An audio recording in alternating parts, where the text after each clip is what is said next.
Allô tout le monde.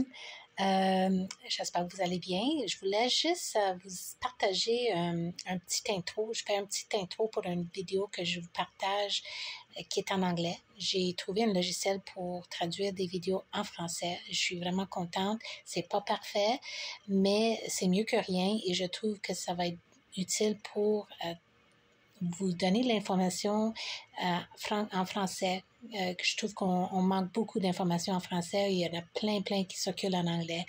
Alors, cette vidéo est sur le sujet de Starlink. C'est une nouvelle technologie par Elon Musk.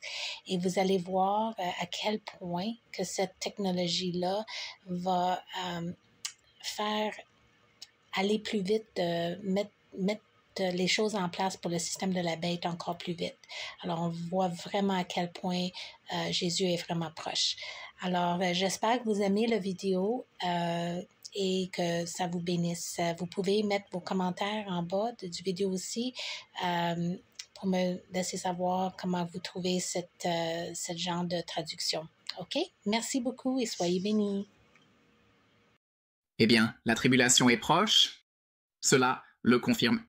Maintenant, nous avons observé beaucoup de technologies de la marque de la bête se déployer au cours des dernières années, et maintenant, nous voyons une nouvelle technologie se déployer. Cela, je crois, confirme encore plus la proximité de la période de tribulation, la tribulation, de 7 ans dont parle la Bible. Salut les gars, c'est Brit ici. Bienvenue dans End Times Bible Prophecy. Assurez-vous de cliquer sur les boutons s'abonner, aimer, partager et restack. Alors, de quoi je parle? Quelle est cette technologie? Vous l'avez probablement déjà vu. C'est ceci juste ici. C'est de Starlink, une entreprise d'Elon Musk. C'est Starlink Direct vers Well. Il est dit conçu pour éliminer les zones mortes mobiles dans le monde entier, service maintenant disponible.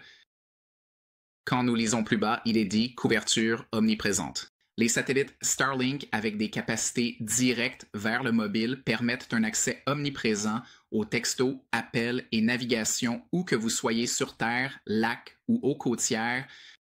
Direct vers le mobile connectera également les appareils de l'Internet des objets avec des normes LTE courantes. Et nous en avons parlé récemment de toutes les informations qu'ils veulent recueillir. Pratiquement chaque appareil que vous achetez maintenant est équipé d'une connexion Internet, afin qu'il puisse recueillir ces données sur nous. Donc, il est dit, restez connectés au réseau mobile avec des téléphones existants partout où vous pouvez voir le ciel. Aucun changement de matériel, de micro-logiciel ou d'application spéciale n'est requis, offrant un accès transparent aux textos, à la voix et aux données. Et les gars, nous voyons cela se déployer et être adopté par un certain nombre d'entreprises.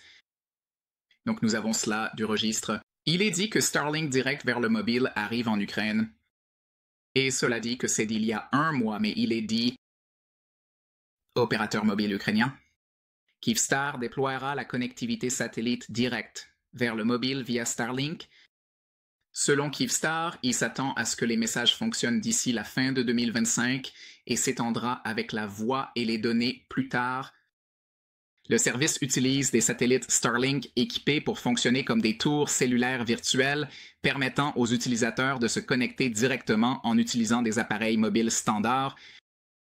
SpaceX a été occupé à lancer des satellites équipés pour le direct vers le mobile. Fin de la constellation Starlink. Et l'accord avec Kyivstar n'est pas sa première expérience en matière de service direct vers le mobile. Plus tôt, en 2024, Starlink a reçu une autorisation temporaire par les États-Unis.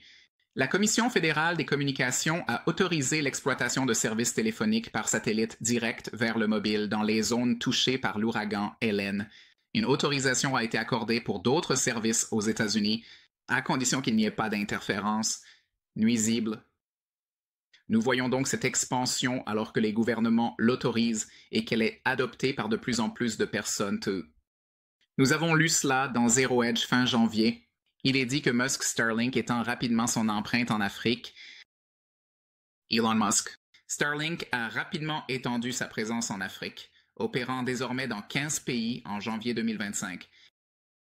Starlink fournit un Internet par satellite à haute vitesse aux zones reculées, dans des endroits mal desservis, permettant la connectivité dans des zones où l'infrastructure Internet traditionnelle est peu fiable, coûteuse ou inexistante.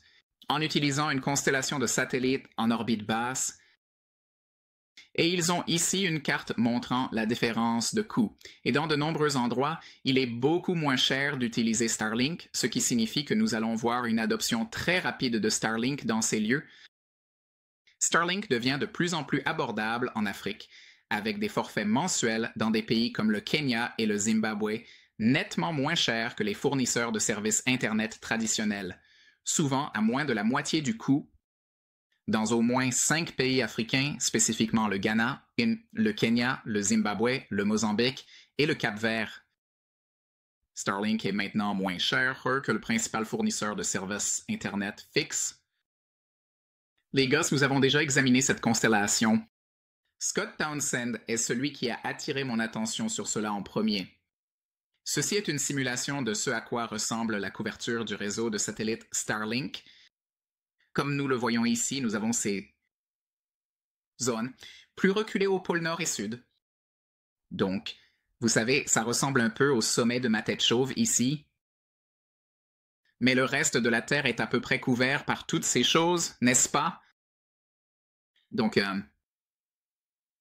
il n'y aura nulle part où aller pour échapper à être vu. Oui, c'est bien que si nous sommes quelque part au milieu de l'océan, quand nous avions une de ces choses, nous pouvions alerter quelqu'un de notre présence et il pouvait venir nous secourir. C'est génial. Mais cela signifie aussi qu'il n'y a pratiquement nulle part où se cacher, car la couverture de cela sera partout sur la Terre. Et je crois que cela a des implications profondes pour la prophétie biblique des temps de la fin. Examinons l'une des façons dont c'est le cas. Ceci est tiré de l'Apocalypse, chapitre 13, versets 14 à 15.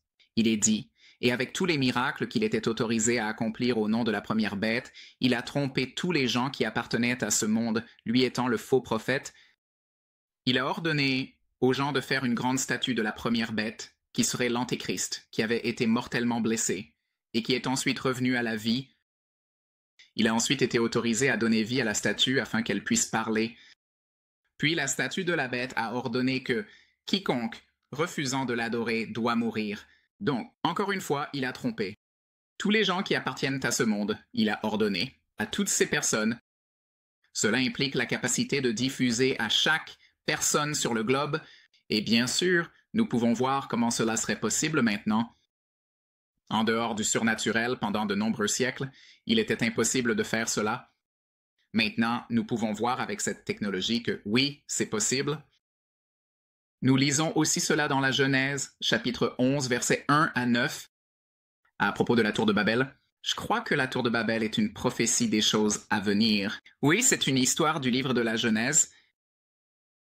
Mais lisons ce qu'elle dit. Il est dit qu'à une époque, tous les gens du monde parlèrent la même langue et utilisèrent les mêmes mots. Alors que les gens migraient vers l'Est, ils trouvèrent une plaine dans le pays de Babylone et s'y installèrent. Ils commencèrent à se dire les uns aux autres, faisons des briques et cuisons-les au feu. Dans cette région, les briques étaient utilisées à la place de la pierre et le goudron servait de mortier. Puis ils dirent, venez, construisons-nous une grande ville avec une tour qui atteigne le ciel.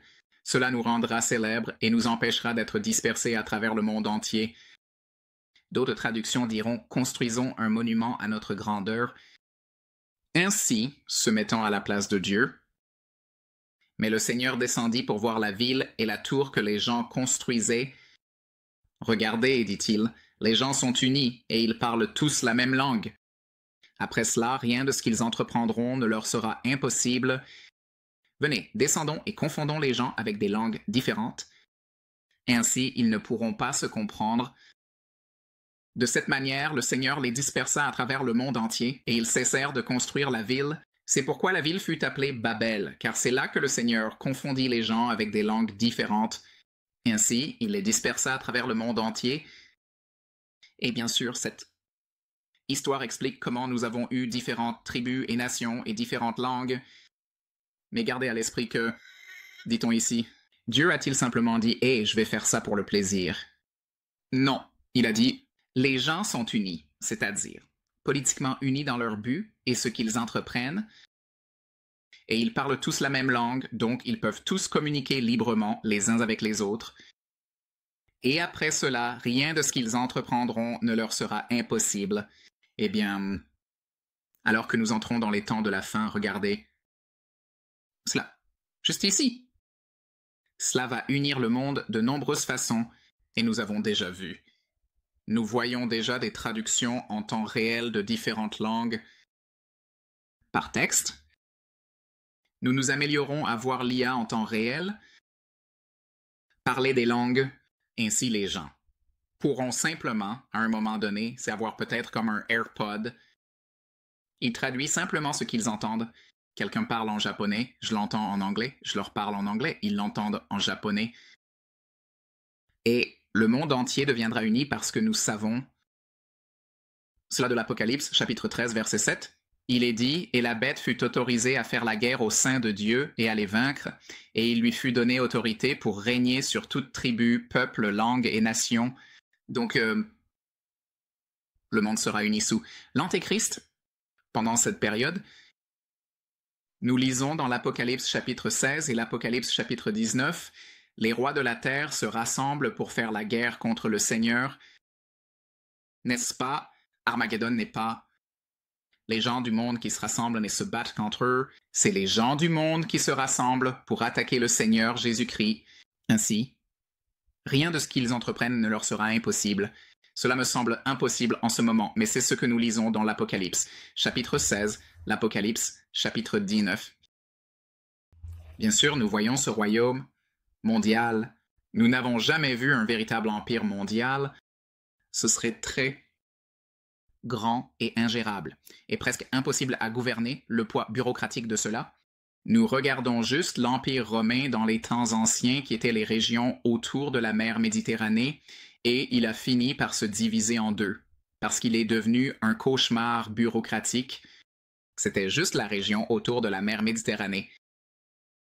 Donc, mais c'était cette partie du monde, ainsi, l'idée, que vous pourriez gouverner le globe entier en dehors d'un pouvoir surnaturel, nécessite quelque chose comme ça.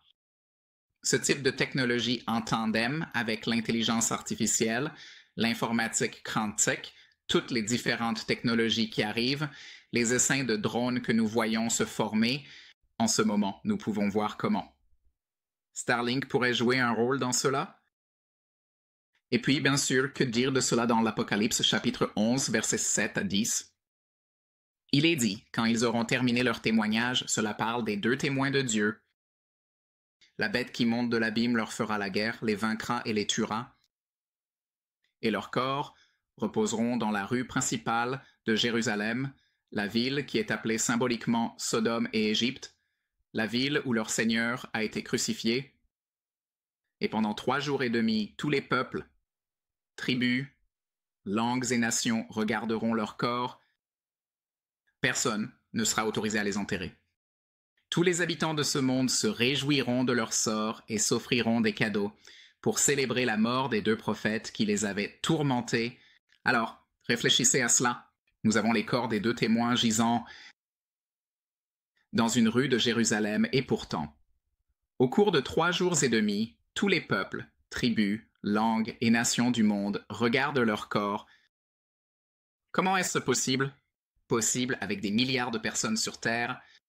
Même s'ils se trouvaient à Jérusalem, ils ne pourraient pas passer devant ces corps pendant une période de 3 jours et demi. Eh bien, encore une fois, en dehors du surnaturel, c'est impossible à moins d'avoir quelque chose. Comme ça, la constellation de satellites.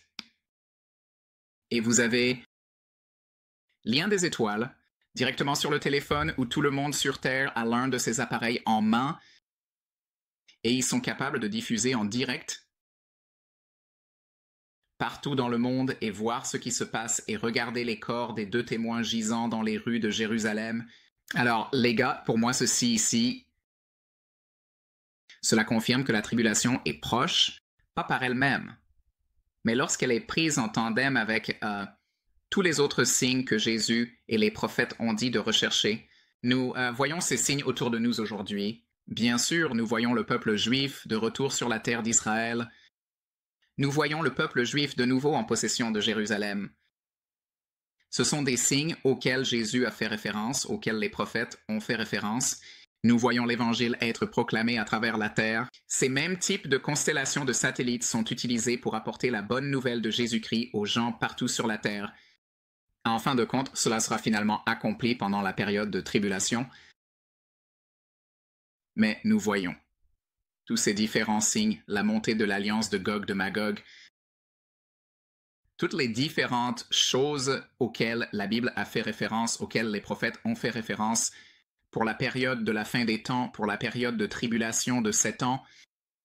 Et Jésus nous dit dans Matthieu 24, Marc 13 et Luc 21, quand vous commencerez à voir toutes ces choses se produire, sachez que je suis proche, je suis à la porte. Et les amis, à cet égard, il parlait de la fin de la période de tribulation de 7 ans et du second avènement de Jésus à la fin de cette période. L'enlèvement de l'Église, je crois que la Bible enseigne, vient avant cette tribulation de 7 ans. Cela pourrait arriver à tout moment. Mais si nous pouvons voir cela venir, nous pouvons voir cette tribulation de 7 ans arriver parce que nous voyons tous ces signes apparaître tout autour de nous. Cela nous indique à quel point l'enlèvement de l'Église est proche, car cela nous dit que la tribulation approche. Alors que nous voyons toutes ces choses apparaître, cela devrait vous remplir d'espoir et de joie. Je sais qu'il y a beaucoup de mauvaises nouvelles dans le monde aujourd'hui. Il y a beaucoup de choses qui nous arrivent, beaucoup qui surchargent nos esprits, parce que cela arrive si rapidement. Il y a tant de choses terribles qui se passent. Mais rappelez-vous, tout cela fait partie du plan de Dieu. Il a dit de surveiller ces choses. Il nous a commandé de surveiller ces choses. Et surtout, nous devons dire aux autres personnes que nous voyons ces choses et pointer vers la Bible et dire qu'ils devraient également reconnaître ces choses et savoir que Jésus-Christ revient et nous devrions partager la bonne nouvelle. Nous devrions toujours être prêts à rendre compte de l'espoir que nous avons en Jésus-Christ. Alors assurez-vous, avec le temps qui nous reste, aucun de nous ne sait combien de temps il nous reste, mais assurez-vous de profiter de ce temps. Dites à autant de personnes que possible l'espoir que vous avez en Jésus-Christ. Alors, qu'en pensez-vous? Est-ce un signe de la tribulation? Peut-être pensez-vous que ce n'est pas le cas. Si c'est le cas, laissez vos commentaires ci-dessous. Faites-moi savoir pourquoi pas. Je pense que c'est absolument le cas parce que, encore une fois, en dehors du surnaturel, comment verrions-nous ces signes que nous venons d'examiner se réaliser? Sauf par la technologie. Et nous voyons cette technologie être mise en place aujourd'hui, non seulement ce que nous voyons ici, mais tout le système et l'infrastructure de la marque de la bête dont nous avons parlé dans le passé, dont nous avons parlé lundi. Alors, encore une fois, qu'en pensez-vous? Laissez vos commentaires ci-dessous. Assurez-vous d'appuyer sur les boutons j'aime, partager et s'abonner. Et si Dieu le veut, je vous verrai la prochaine fois. Au revoir.